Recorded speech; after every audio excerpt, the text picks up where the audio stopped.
అందరికీ welcome to my YouTube channel. ఈరోజు Sunday కదండి. సండే అంటే నాన్ వెజ్ లవర్స్కి ఎప్పుడెప్పుడు వెయిట్ చేసుకుందాం అని వెయిట్ చేస్తాం. సో ఈరోజు మా ఇంట్లో ఏంటంటే మిక్స్డ్ నాన్ వెజ్ బిర్యానీ అనమాట. సో చికెన్ అండ్ ప్రాన్స్ అన్ని సెపరేట్గా మ్యారినేట్ చేసి బాయిల్ చేసుకుని ఇలా పక్కన పెట్టుకున్నాము. తర్వాత ఇలా ఆయిల్లో వేసి ప్యాన్ మొత్తం అన్నీ వేసి ఫ్రై చేసుకున్నాం అనమాట. సో ఫ్రై చేసిన తర్వాత మళ్ళీ కుక్కర్ పెట్టి కొంచెం ఆయిల్ వేసి ఆయిల్ హీట్ ఎక్కిన తర్వాత మసాలా సామాన్లు ఎండుమిర్చి తర్వాత ఉల్లిపాయ పచ్చిమిరపకాయలు ఇలా వీడియో చూపించడం మంచిగా ఫ్రై చేసుకోవాలి.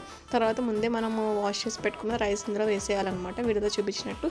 సో ఇలా వేసుకొని బాగా కలుపుకోవాలి. ఉప్పు తర్వాత కొంచెం పసుపు తర్వాత కారం అన్నీ ఇలా వీడియోలో చూపించినట్టు కావాల్సినంత విధిగా వేసుకొని తర్వాత బాగా కలుపుకోవాలన్నమాట.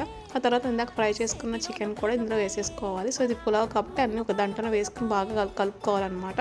సో ఇదేంటంటే కొబ్బరి పాలు అన్నీ ఇలా తీసుకుని ఆ క్వాంటిటీ తగ్గట్టు మనం అందులో వేసేసుకోవాలి. వేసేసుకొని కుక్కర్ మూత పెట్టేసి ఒక 2-3 విజిల్స్ వస్తే tasty yummy biryani ready. Please subscribe. Thank you. అంతే అండి.